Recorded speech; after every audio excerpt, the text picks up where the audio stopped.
Hey, everybody, what's going on? What's hot? What's hip? What's happening? Welcome to April. It's April Fool's Day. I will not have any April Fool's Day jokes for you today. It's all serious on my end. Now, if you have some, that's fine. I'm not against them in general. It's just I wasn't around people today, and so nobody did any to me.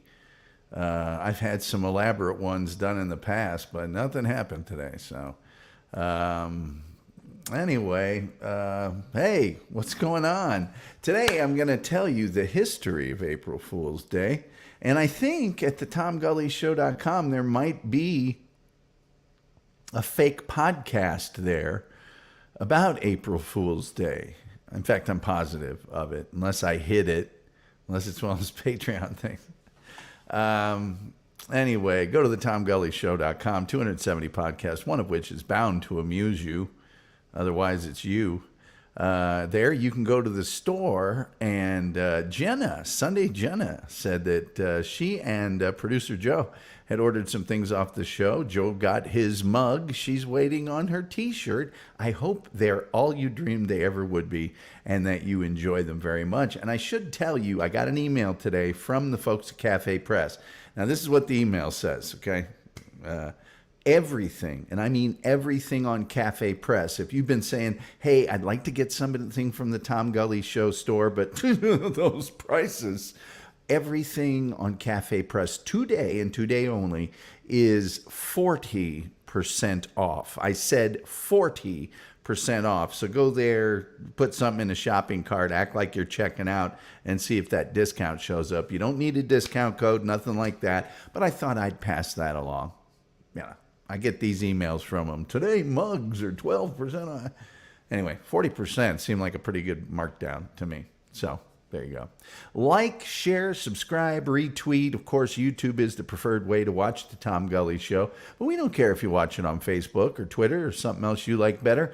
It's just that all the chat is here, don't you know? Those things cost you nothing. PayPal.me/Tom Gully Show. You still might have to use for a while. So, ladies and gentlemen, I have some shocking, some earth-shattering, some amazing news for you.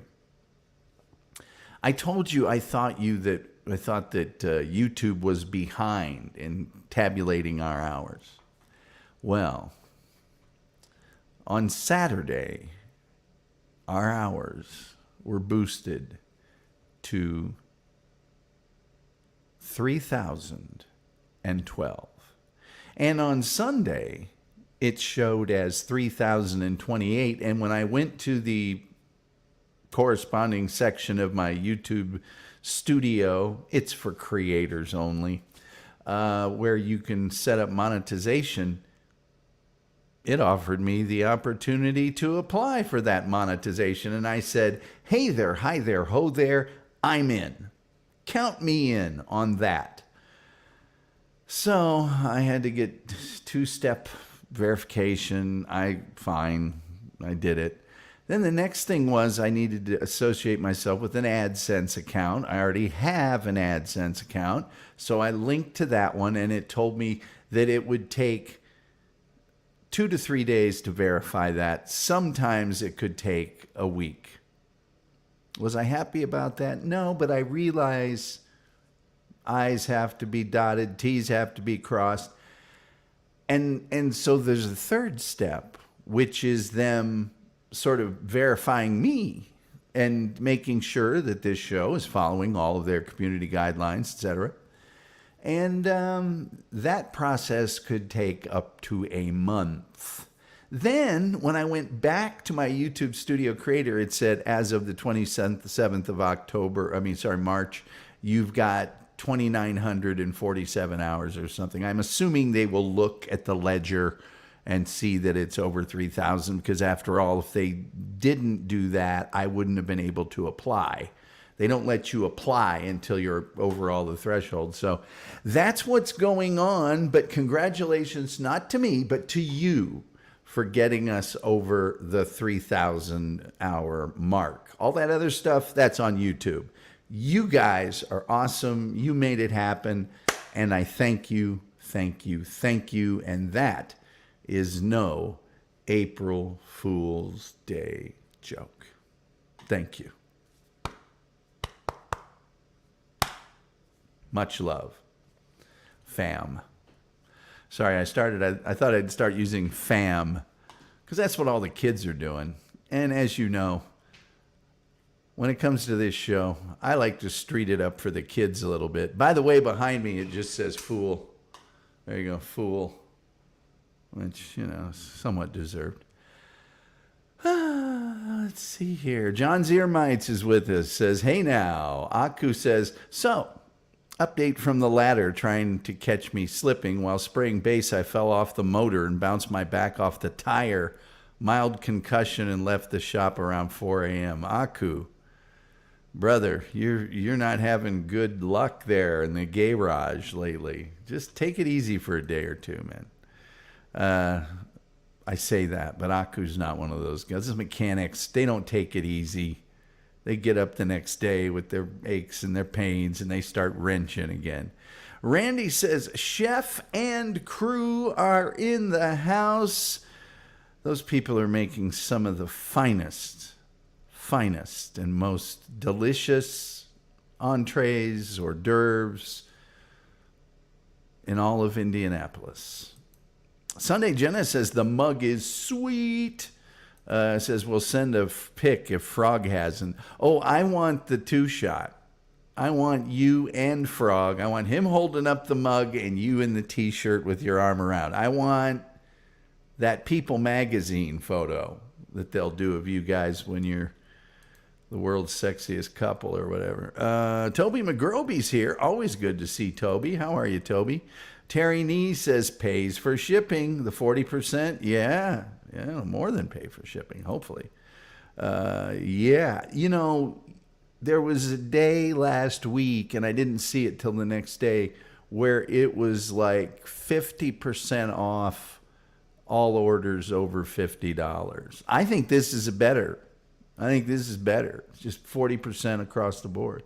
Toby says, yeah. Let me see here. Oh, hey, Tom, says Hugh. Hey, Hugh. We have party streamers going on. Right on, Tom. Terry says, I have a no-sense account. We've got applause. Good day. SG Fanboy. Gosh. FG Fanboy says, just got here. We made it? Hell yes, Tom. Well, we did, but it's going to take a while. They have to do their verifications. Here's something SG Fanboy made. Now, as you know, we have many names for the followers of this show. One of them is Gully Heads. One of them is Gully Gang. My preferred is Gullerinos. Then there's the one that SG Fanboy wants, which is Flock of Seagullies. Now, people were saying unite. I, of course, prefer Gullerinos. Assemble. I just think it's much cooler. But just to sort of load the issue in his favor, SG Fanboy sent me this. Now, he's not messing around. He wants Flock of Seagullies. He put my horrible face. Here, let's see if I can get the same. Was it this way?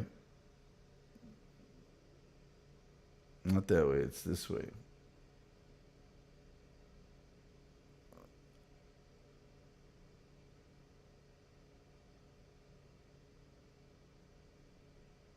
That's me.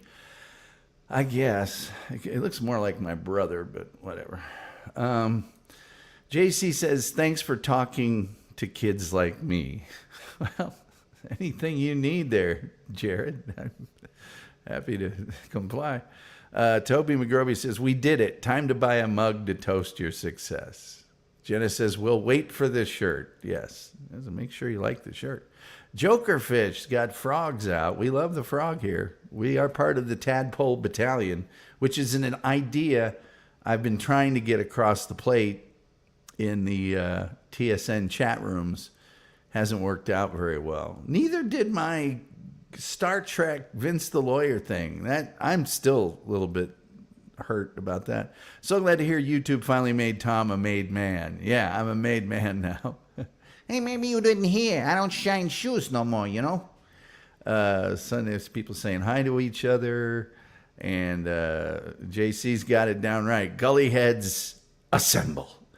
Isn't it great in Endgame where Captain America catches the thing, assemble, and then, man, I love Endgame. I might watch Endgame again tonight on my big office TV. Yeah, I might have to do that. Maybe tomorrow.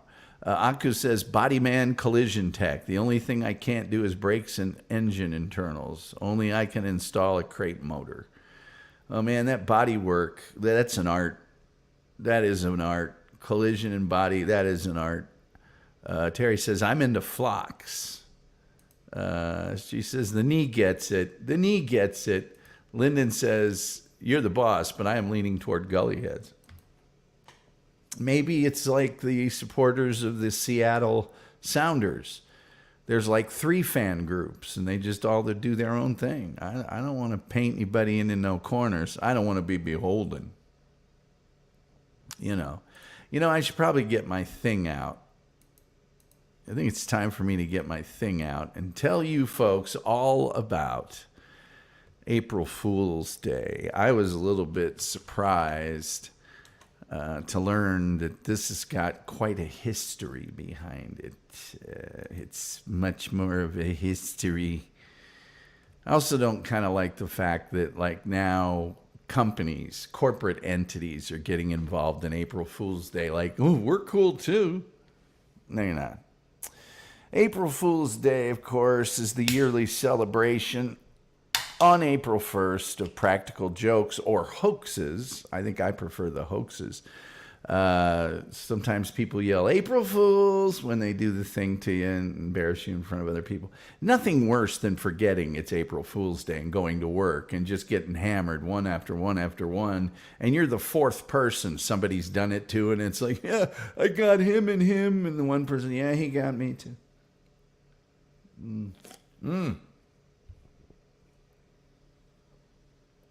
That's 20 full ounces of Red Bull. Anyway, there's sort of a custom that you perform an April Fool's Day prank on someone who's gotten you with a prank, be it on April Fool's or another day. It's like a payback day, but there's a lot of theories about the origination of April Fool's Day. One of which is from Chaucer's The Canterbury Tales, and it involves the 32 days of March, and that's a joke and a hoax, and ha ha ha. In 1508, the French poet Eloy de Emervel referred to poisson d'Avril, and literally it means April's fish. Some historians think that April Fools originated because New Year's Day back in the Middle Ages was celebrated on the 25th of March in most European towns. And so that holiday in some areas of France specifically ended on the 1st of April. And so those who celebrated New Year's Eve on the 1st of January made fun of the people that celebrated it, and that making fun of them day was April Fool's Day. By the way, the use of the 1st of January as New Year's Day only became common in France after the mid-16th century, and it wasn't officially adopted until 1584 during the Council of Trent. Anyway, in 1686, John Aubrey was sort of a philosopher and writer. He referred to the celebration of this day as Fool's Holy Day, which is the first British reference to April 1st. Several people were tricked in 1698 into going into the Tower of London to see the lions washed.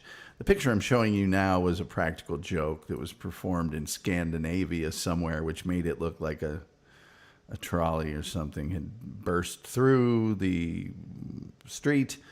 This is actually that washing of the lions trick.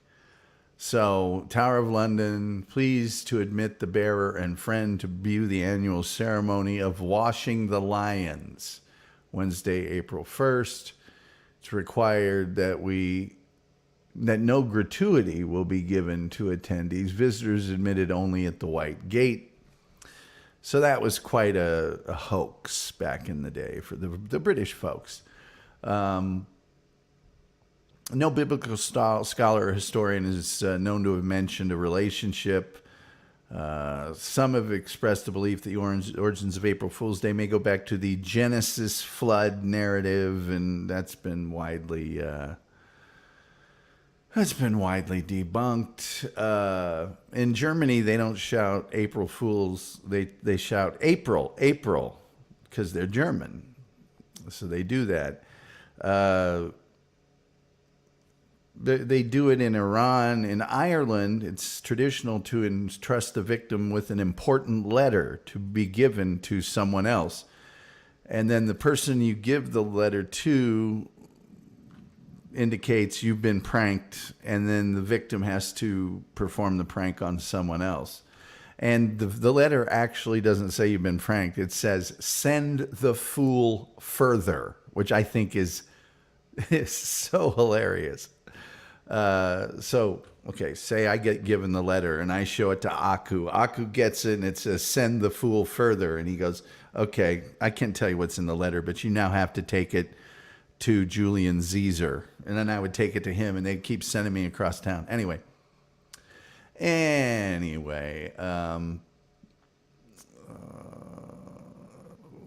Lebanon, the prank is referred to as the 1st of April lie. And they're the most honest people so far in the world. Most newspapers in Scandinavia, Norway, Sweden, Finland, Iceland, they have newspapers that will publish exactly one false story on April 1st. And everybody knows this. So there's one story in the paper that isn't true. And it will typically be on the first page, but not the top headline. In Poland, April Fool's Day has been going on for centuries.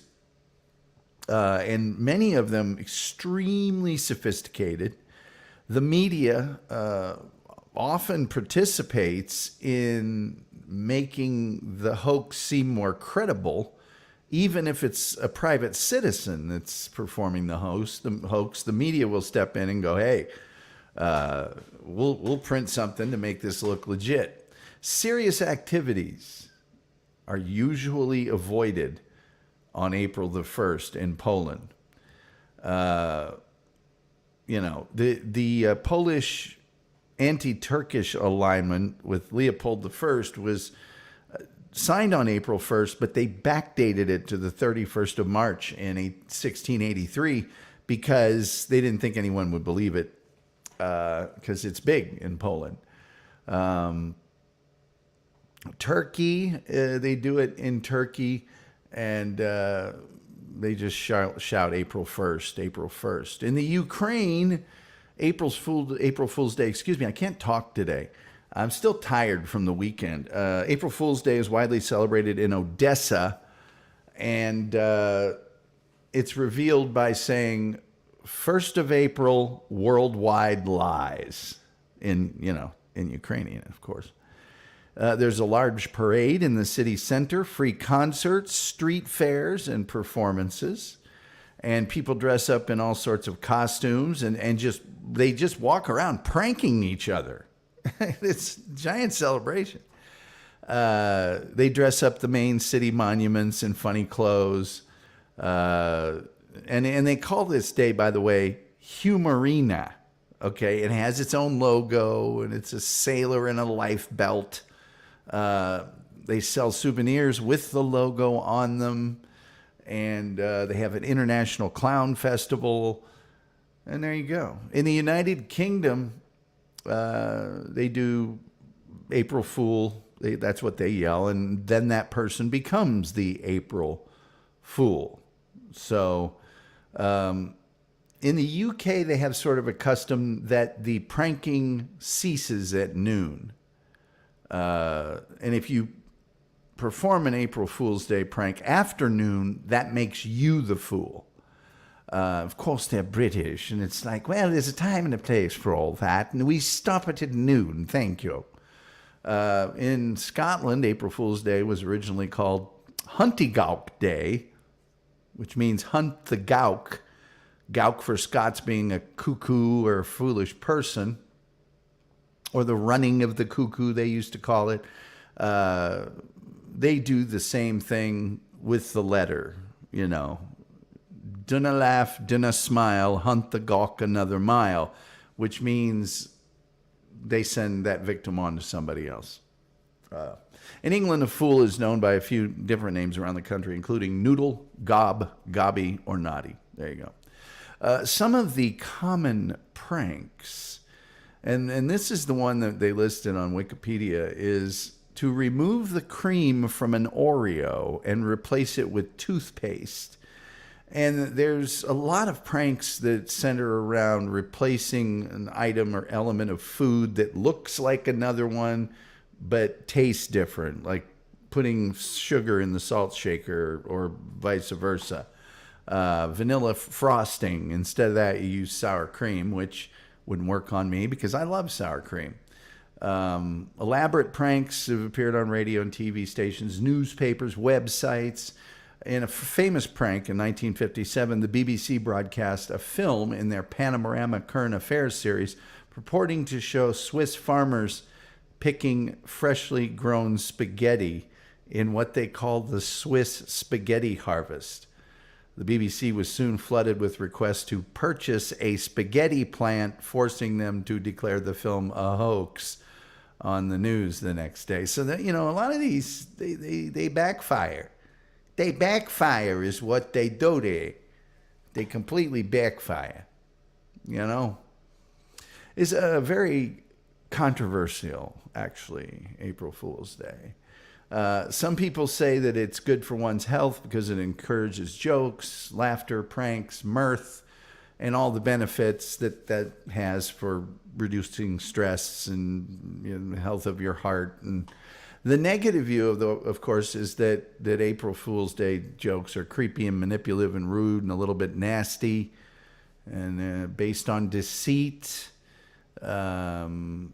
Google, known to play elaborate April Fool's Day hoaxes, announced the launch of Gmail with 1 gigabyte inboxes in 2004. You know, many dismissed it as a joke outright, but it wasn't. A lot of places canceled their April Fool's stuff during March of 2020 due to COVID, which is like, oh, by all means, things aren't very fun. Let's get rid of the one fun thing everybody could do.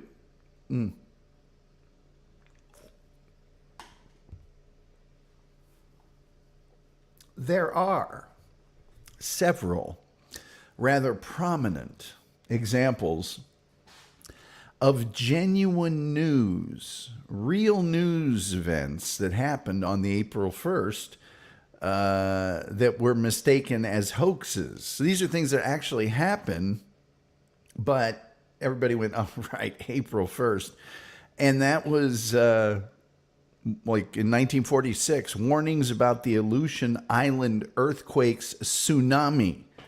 So they were warning these people that a tsunami's coming, and they're like, yeah, you're not getting me this year. Yeah, it killed 165 people in Hawaii and Alaska.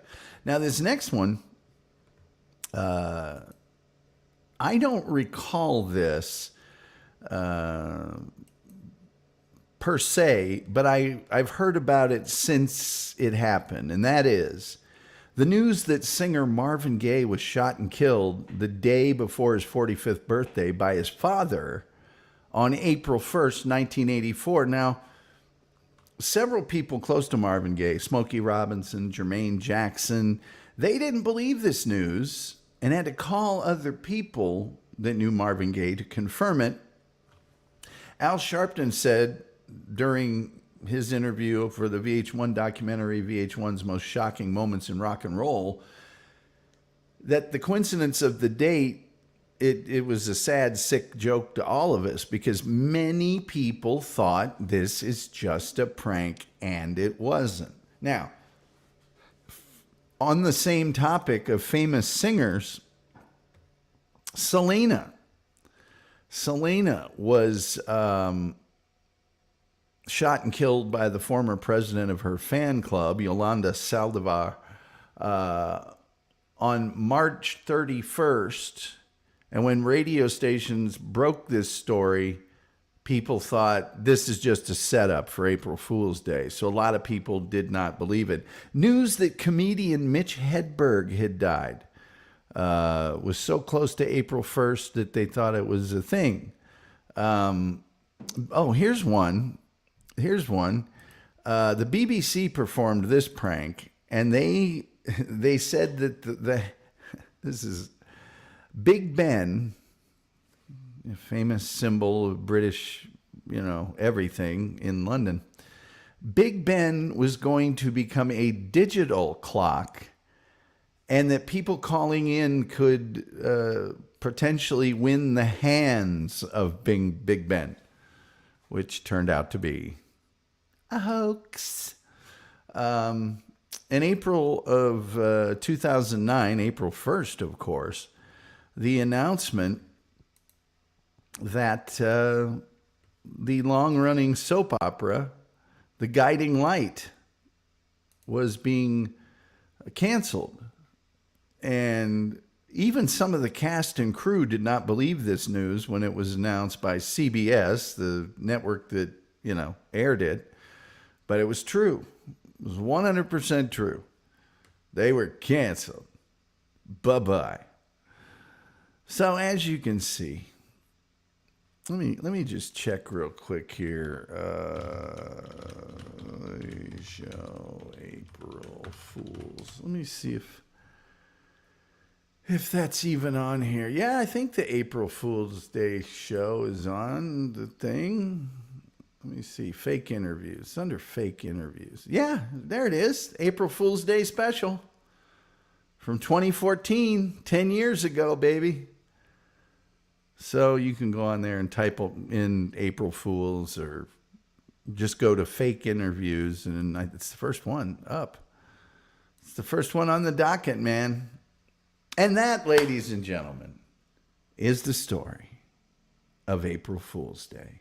You can tell me your favorite April Fool's Day jokes if you'd like in the commentary area, or you can forever hold your peace. I don't care. It's up to you. Really up to you. Once again, TomGulleyShow.com. The April Fool's Day podcast is there from 10 years ago. 269 others. One of them's got to beguile you in some form or fashion. And you can go to our store, or just go straight to Cafe Press. It's all down there in the crawl. And today I have it on good authority from Cafe Press that everything in the store is 40% off today. So it's time to, save.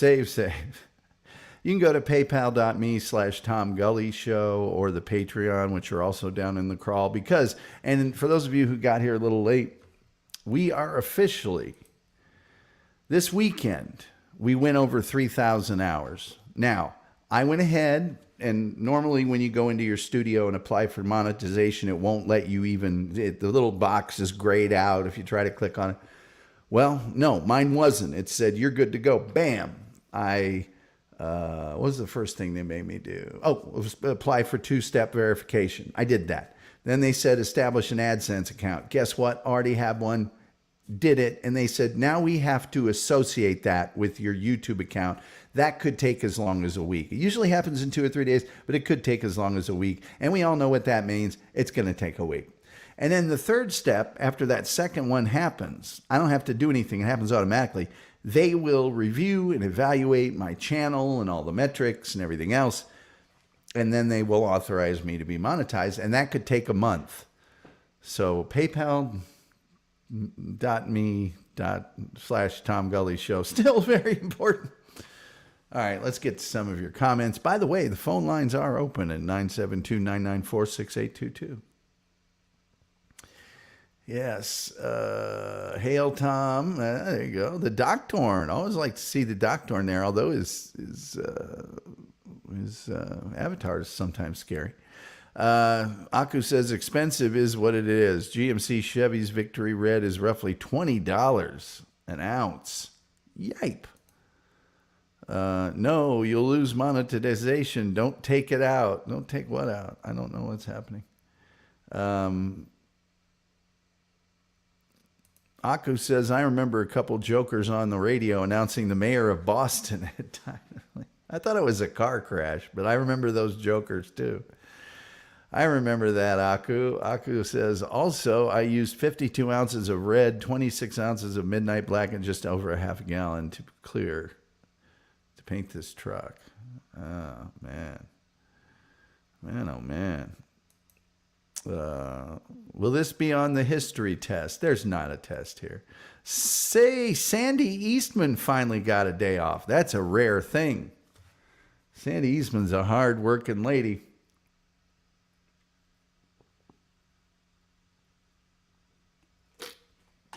And a wonderful person. And the biggest Pittsburgh Steeler fan you will ever meet in your life. Julian Zezer says that washing the lion thing is really funny. It kind of is. You put too much faith in me, Tom. I'd take that letter myself just to make sure it's delivered. I do kind of like the everybody's in on the joke with the person who's delivering the letter thing. I kind of think that's pretty masterful. Gilman says, my wife just seen this chat for the first time and couldn't believe how friendly it is. We do like a cheerful chat room. Gilman, you are part of it. And your wife too, you know, hey. It's fun for the whole family. Terry Nee says, Poland is an April Fool's every day. Take my wife, please. What's that joke about the guy that he's in a bar and everybody's telling jokes. He goes, okay, look, I don't want to hurt anybody's feelings. I got a Polish joke, but I don't want to offend anybody here who is Polish. So is anybody here Polish? Nobody? So nobody's going to be offended? Okay. These two Polacks walk into a bar and, hey, wait a minute. I'm Polish. It's not that great of a joke in retrospect. You know how you can tell the Polish mafia are in town? There's a lot of dudes with their heads tied together, shot through the hands. All right. Howdy ho, says Hamhead. Hello, Hamhead. People saying hi to each other. The Doctorn says, I've done the Oreo to one of my sisters when we was kids. I do know a lot of people who've done the Oreo toothpaste one. I do know a lot. Julian Caesar says, ice cream cone full of lard instead of vanilla ice cream. Yeah, that's a good one. Or instead of ice cream, it's mashed potatoes. It's mashed potatoes. Toby McGroby's saying hello to Mrs. Gilman. Hey, Mrs. Gilman, how are you? Aku says, for those who didn't join the replayables after Tom's show on Friday, they somehow got the security footage of myself falling off the ladder. I did see that. Sup, fools, says Dina Marie. Hello, Dina Marie. Hamhead says, backfired, he said. Did you hear this, T? I did. The Wolf is with us, and he says, there's no fool like an April Fool. Aku says, good prank is to wait till a friend leaves a drink, McDonald's, and put a sauce package on the end of his straw in the drink. It's impossible to get anything out of it. Anybody here old enough to remember when they would give you paper straws at restaurants that would last, a minute and a half, and then they were just collapsing on themselves? Hamad says, today is the 13th anniversary of my first divorce. Number coming shortly. Judge even told me it wasn't an April Fool's prank, then granted my divorce. I love April Fool's Day, says Hamad. Well, at least you have no bitterness. Number 2 coming shortly. Well, at least she has something to look forward to, and as do you. Brian Clowder says, hey, buddy, in chat. Hey, Brian, how are you? Thank you again so much for your kind donation last week. Toby McGrovey says, welcome back, Deanna Marie. Is it Deanna Marie? Did I get that wrong? Hope not. I don't know what that stands for. Doesn't seem... There's an F in it, so automatically I'm suspicious. Dina or Deanna? I don't know. I want to say it right. Hey, O'Brien. Brian Clowder, welcome back. Diana O'Brien says, good evening, Tom. Surprised I didn't think you would be on tonight. Well, I've proven you wrong once again. Yes. Every day was April Fool's with Andy Kaufman. You got that right. Tom isn't really on, Diana. This is April Fool's. I am too. I tell you something else. I almost wasn't on because I ran an errand before this. And when I say ran, I mean ran because it's April now. And that's when I start walking and running and getting back in shape. It's wearing my cool shirt too. Barracuda Magazine. I wrote for them a little bit. And I had to literally run to get back here because my errand took too long. So I'm all sweaty, and I didn't get to jump in the shower. I hear Mr. Ice Cream Man. Was that going on, and I just talked right through it? I probably. The doctor, Tom Gully, he's over 3,000. Yeah, but now it says March 27th, you were 2938 or something like that. And it's like, you guys know I'm over because you let me do the link. Terry Nee says, I received the Cafe Press discount notice. Well, my, I didn't know.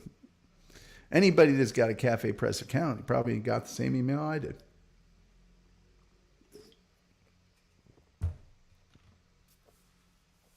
Everything in my store, 40% off. What do you think of that? Let me see. The shower curtain is $50, so 10% is $5.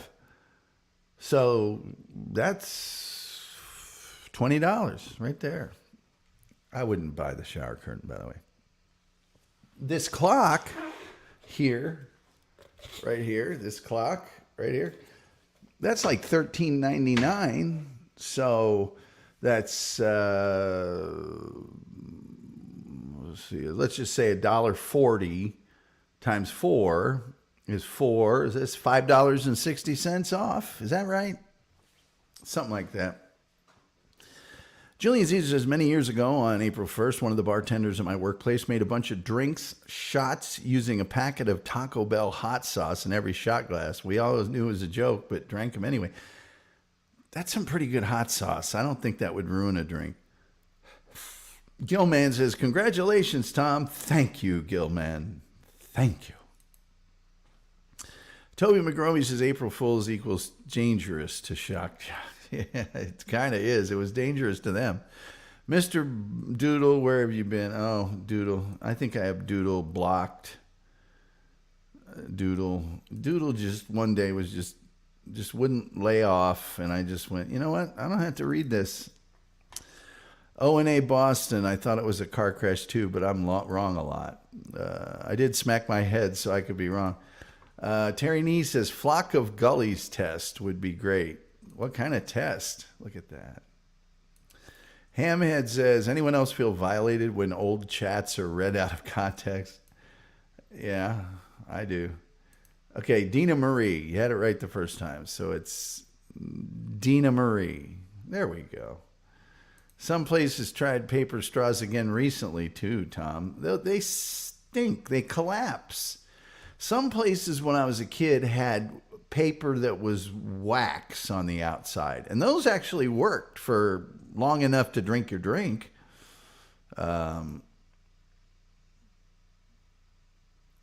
Yolanda Saldivar, because you mentioned Selena. Yeah, she didn't have to do that. And she'd been embezzling. That's what made her flake out.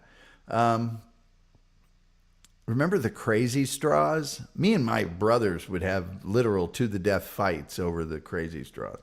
I better take this down or it'll offer it up to me as my show's thumbnail. Sunday Genesis, my first thought. Hamhead says, same. Let's see. People are just agreeing with each other. Just come over to Facebook, YouTube glitch. Just come over to Facebook, YouTube glitch. Diana, you can do no wrong with me. You know that. Paper straws are still a fail, says Sunday Jenna. They really are. There was a certain point where there was a few places, usually mom and pops, that were just hanging on with the paper straws. And you knew it was they were just being cheap. And you kind of went, you guys are cheap.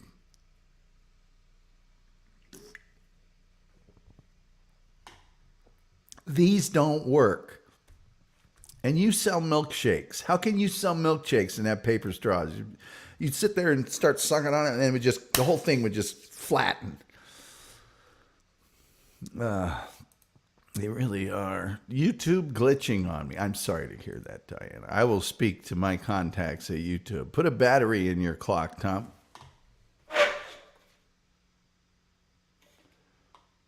It does need a new battery. It's just been sitting here on my desk for months now. Tom Gully's shower curtains. You watch his show online. Tom watches you shower. Actually, they're for, millionaires. They got like $50 as a joke. And people have bought them. And as I understand, they're super awesome shower curtains.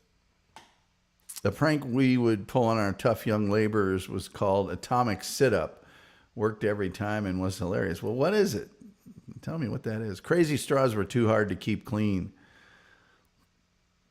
I guess they were, but they were so much fun. So much fun. And my mommy loved me, so she cleaned them. Kahuna. And my grandparents would just buy another box. They didn't care. They're like, Akumugan says, up here in Canada, we don't have plastic straws for environmental reasons. They found out the glues weren't consumer friendly. Well, I don't have a problem with those people that have their own metal straw. It's, one straw for life, I guess. People saying hi. BYOS signs in restaurants. Bring your own straw. A lot of people have to go. Thanks, Tom. See you next time. Okay, Sunday, Jenna, thank you for being here. And thank you guys for buying a shirt and a mug. I appreciate it. Diana O'Brien says, do you do the light saving hour where you are, Tom? Oh, yes. We have what we call daylight saving time. A lot of people say daylight savings time just to drive me crazy. So we do a little something that we call spring forward, fall back. And in the spring, we turn our clock forward at 2 a.m. on Sunday, 1 hour. Your computer and your cell phone update automatically, but your stove, your battery clock, you got to change those yourself.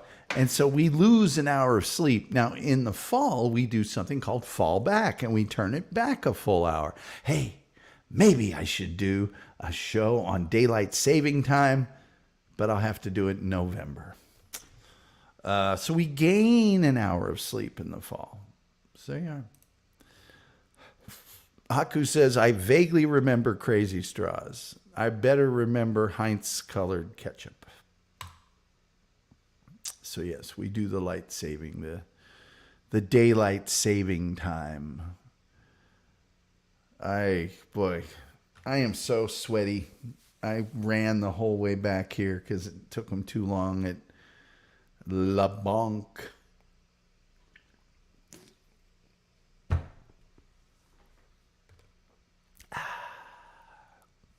We got 17 on YouTube. We got 1 on Facebook. Thank you, Diana. And we've got 12 currently on Twitter. Hey, you Twitter folks. We love you to death. You're the best. But if you want, you can come over here to YouTube and be part of the chat.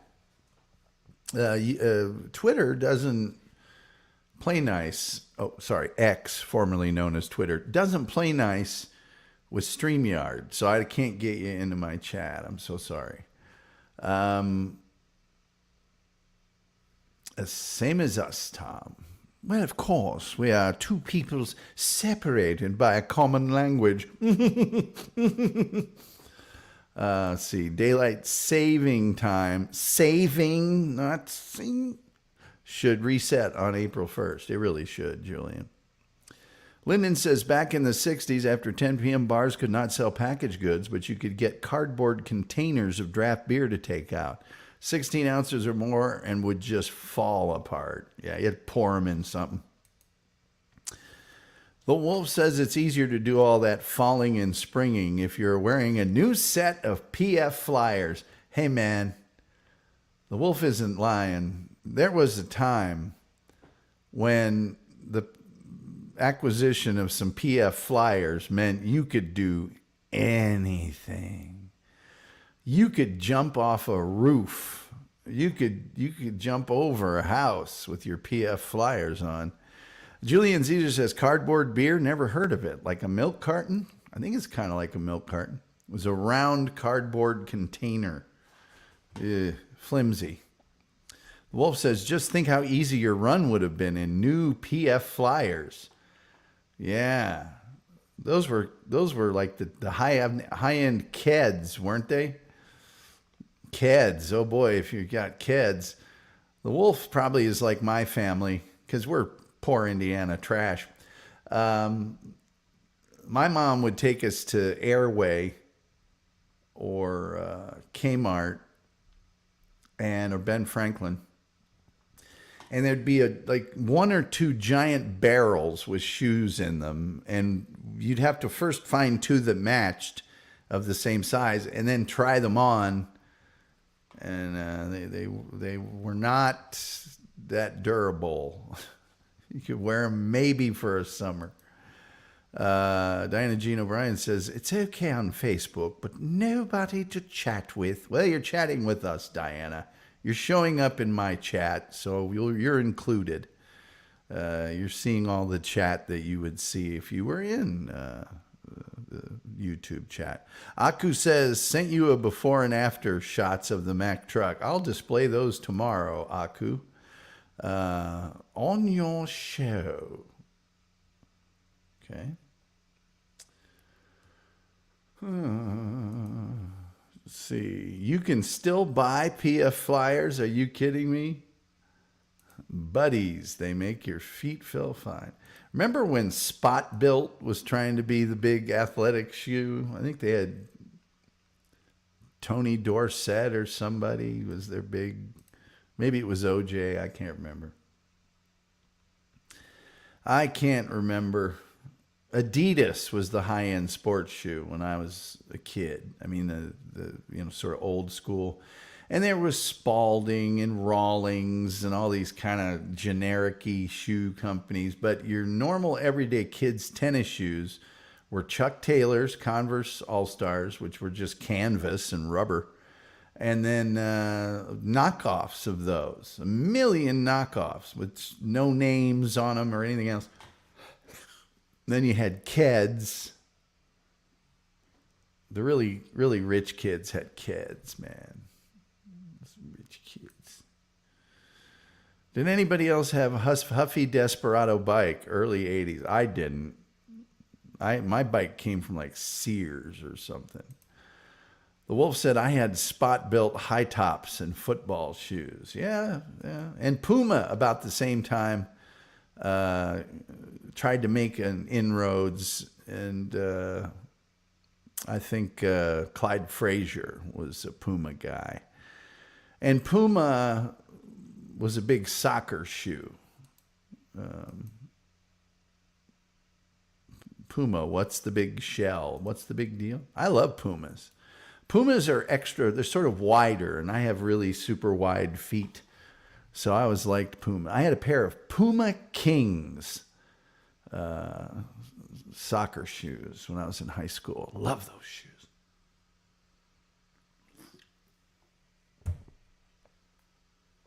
And then when I went to get shoes again, Puma was not as available as before. Akko says, I don't approve of child labor, but I had a pair of Nike that lasted 10 years. Great quality. I had a pair of Adidas Americanas that lasted forever.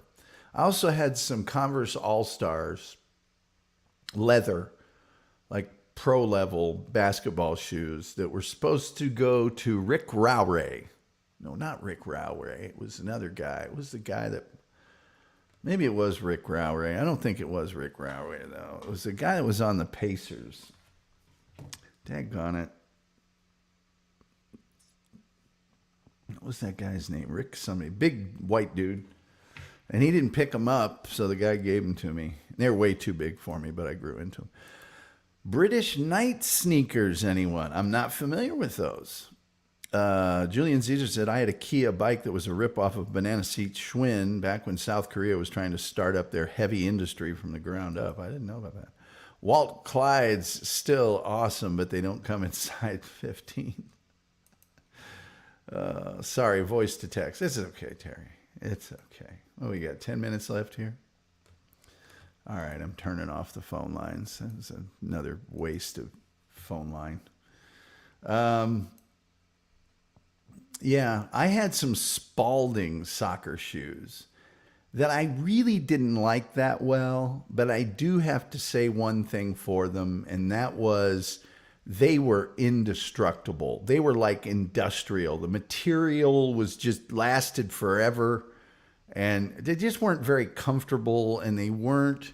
Your soccer shoe, you don't want it to be real thick and clunky. You want it to have a lot of touch to it, and these didn't. But I was playing goalkeeper at the time, and you need far less touch, and so I could just hammer the ball with it and punt it and stuff. But still not my favorite shoes I had. But I had them for a number of years because. And then when I was in college, I got a pair of Patricks, which Diana O'Brien will remember the name Patrick. And they had screw-in studs, and I liked them, but the studs would come out during the game all the time because our field was so hard at Ball State. Diana O'Brien says, Adidas was my first trainers, light blue and white, and they were so hard, not flexible like the ones today. Gave me really bad blisters. Ow, I'm sorry. Maybe you had some early Sambas or something like that. Also loved kangaroo sneakers. Would put my lunch money in the pouch, says Gilman. Yeah. The Wolf says, I later used Adidas soccer shoes for football. I'm telling you what, Adidas soccer shoes, man, that they were the standard until Puma, well, you guys know the story of Adidas. Adi Dassler, the guy that created Adidas, his two sons broke the company apart. One started Puma, one started Adidas, and both headquarters are in the same town, or used to be for many years, in Germany. And both of those shoes are awesome. But Puma got into the mix. And I'd say the next giant player in soccer was in the 90s when Nike saw the huge opportunity there and really tried to buy their way into market. And they did a reasonable job. A lot of uniforms are Nike. I don't see as many players wearing Nike shoes, but there's Diadora. There's all sorts of soccer shoes, you know. Diana O'Brien says, didn't help, Mum bought them for my sports day, so I hadn't broken them in. Yeah, but you remember Patrick shoes, right? Over in England, right, Diana? And you probably also remember Admiral. Admiral was a maker of soccer jerseys, and Umbro in England, but Admiral was a big in the 80s and 90s. I don't know if they're in business anymore, but they used to be. But everything was Adidas. Everything was Adidas back in the day. Everything. Everything. I think Pelé sponsored a shoe for a while. Maybe it was Spot Built. Spot Built had some big stars, but they just couldn't do it. Hey, here's some shoes that maybe some people remember. LA Gear. Remember when LA Gear was the big thing? They had warm-ups and shirts and everything else, and also shoes. Let's see. Aku says, Under Armour are my go-to. Lightest shoe I've ever found. Well, now I wear New Balance for my running shoes. I have a pair of Sambas in there, and I have another pair of Adidas in there, and I've got...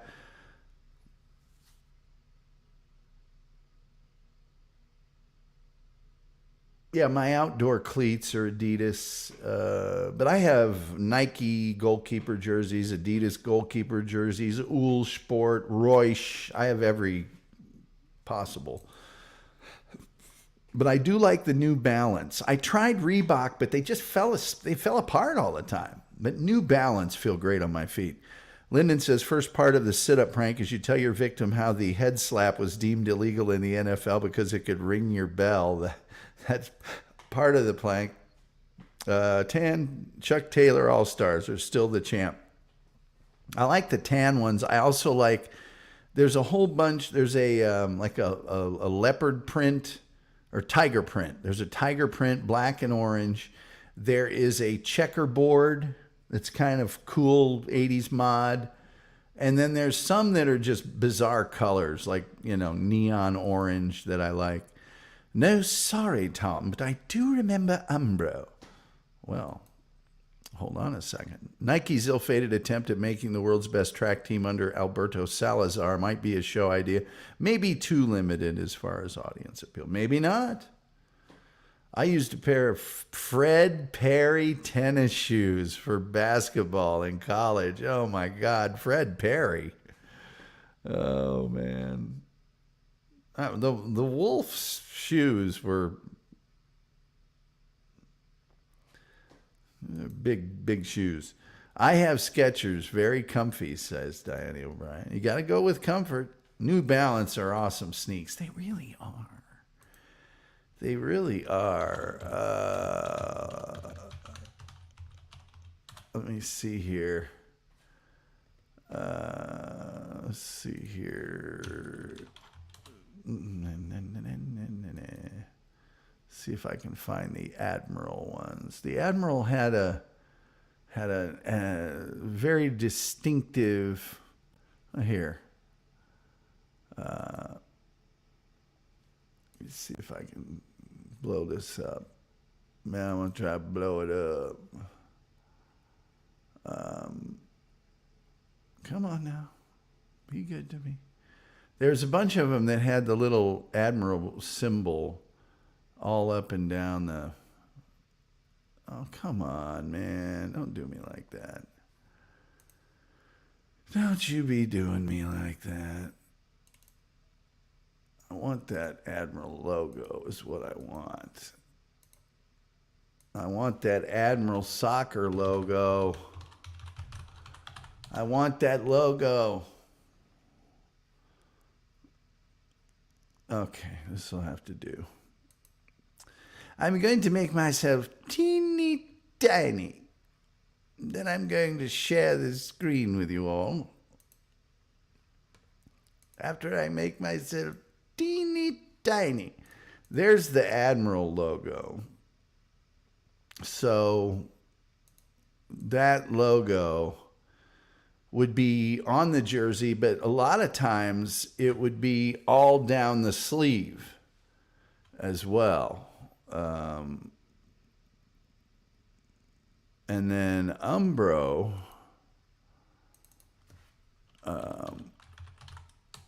Umbro was that black and white there. And then they had jerseys that had a stripe down the sleeve that would have that diamond pattern on them.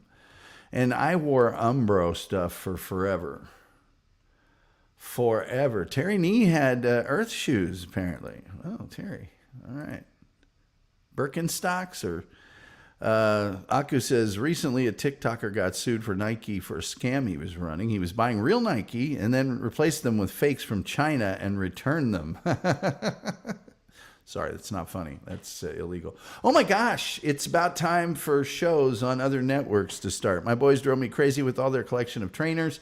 You got to have a lot of trainers. Hi, Tom, sharing my corner of North Carolina. Tata for now, going to watch later. Stay awesome, my friend. Same goes to you, Christina Costello. All lined up in a row. Yeah, I have way too many pairs of tennis shoes. Julian Caesar says there was a recent news report of similar nature where people turning fake iPhones to Apple repair, which were replaced with real. Ooh. I buy 5 to 10 shoes for my bike riding. Adidas band. Adidas is good stuff. I've never had a pair of Adidas that was poor quality. I have about 24 pairs of sports shoes ranging from Adidas, Puma, Nike, Ultra, Hoka One, Saucony. Oh boy, Saucony, sorry. Those are good shoes. Under Armour, Otomix, and Vans. Vans are good too. Hi, Christina. Okay, guys, I got to get out of here. I got to blow this popsicle joint. A lot of good news today. A lot of good updates. You guys are awesome. You're the awesomest. And with all that being said, I think there's only one thing left to say. And that, of course, is till next time. We'll see you next time.